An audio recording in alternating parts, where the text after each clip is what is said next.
Hi aspirants, ఇప్పుడే ఒక మంచి అప్డేట్ అయితే రావడం జరిగింది. ఈ అప్డేట్ అనేది నిరుద్యోగులకి శుభవార్త అని చెప్పుకోవచ్చు. ఆంధ్రప్రదేశ్లోని వివిధ జిల్లాల్లోని కోర్టులో ఖాళీగా ఉన్న పోస్టులు భర్తీ చేయడానికి నోటిఫికేషన్ అనేది విడుదలవ్వడం జరిగింది.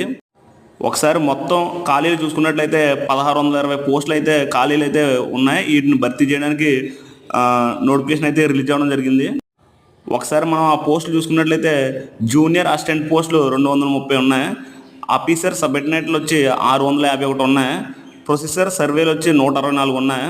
రికార్డ్ అసిస్టెంట్లు వచ్చి 24 ఉన్నాయి. కాపీయిస్టులు వచ్చి 193 ఉన్నాయి. ఎగ్జామినర్లు వచ్చి 32 పోస్టులు అయితే ఉన్నాయి. ఫీల్డ్ అసిస్టెంట్లు వచ్చి 56 పోస్టులు అయితే ఉన్నాయి. అదేవిధంగా టైపిస్టులు వచ్చి 162 పోస్టులు అయితే ఉన్నాయి. స్టెనోగ్రాఫర్ పోస్టులు వచ్చి 80 పోస్టులు అయితే ఉన్నాయి. ఈ పోస్టులకు సంబంధించి నోటిఫికేషన్ అనేది రిలీజ్ అయింది. అప్లికేషన్ టైం కూడా స్టార్ట్ అయింది. ఒకసారి